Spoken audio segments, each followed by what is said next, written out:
사랑하는 수원 온누리교회 성도님, 귀한 가정에 하나님께서 주시는 은혜가 꽃처럼 피어나길 축복하며 기도합니다. 최근에 하나님께서 제게 주시는 영적 교훈이 있습니다. 회개입니다. 지난 명절에 여동생 가족과 잠깐 만나 교제를 나누었습니다.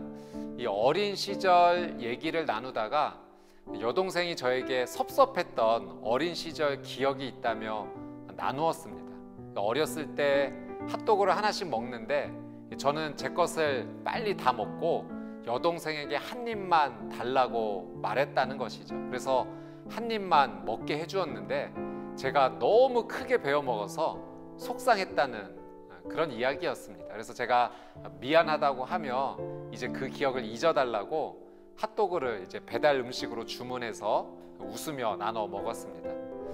저는 제가 괜찮은 사람이라고 스스로 생각했습니다. 그런데 그 후에도 가족의 이야기를 들어보니 잘못한 일이 많았고 또 실수한 일이 많았습니다. 괜찮지 않았는데 스스로 혼자만 착각하였던 것입니다. 이후에도 나의 부족한 모습을 보면서 영적인 하락을 느꼈습니다. 무엇인가 막혀있는 듯한 느낌이었고 또 불편했습니다. 마음에서 힘이 나지 않았습니다. 그러다가 마태복음 큐티를 하면서 하나님께서 말씀을 주셨어요. 하나님께서 회개해야 한다는 것을 제게 말씀해 주셨습니다. 마태복음 23장 26절 27절 말씀인데요. 눈먼 바리새파 사람들아, 먼저 잔속을 깨끗이 닦으라. 그래야 겉도 깨끗해질 것이다.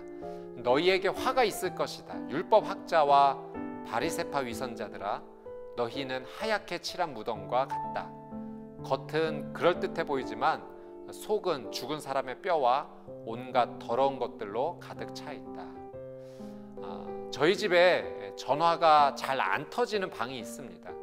그쪽 방에만 통신망이 닿지 않는 것이죠.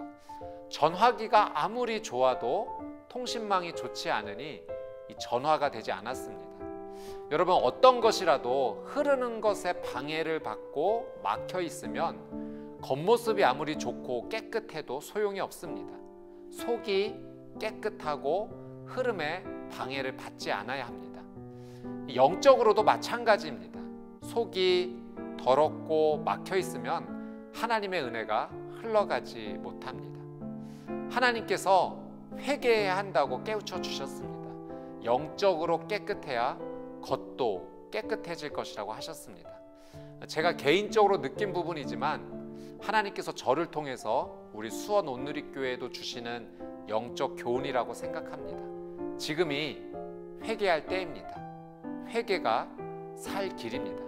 오늘 이 영적 권면을 통해서 하나님께서 깨닫게 하시는 것이 있다면 그 죄를 멈추시고 돌이키십시오.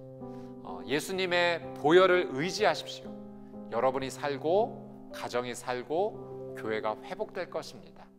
이번 주 회개 기도로 주님 앞에 나가시길 권면합니다. 하나님께서 인생에 막힌 것을 열어주실 것입니다.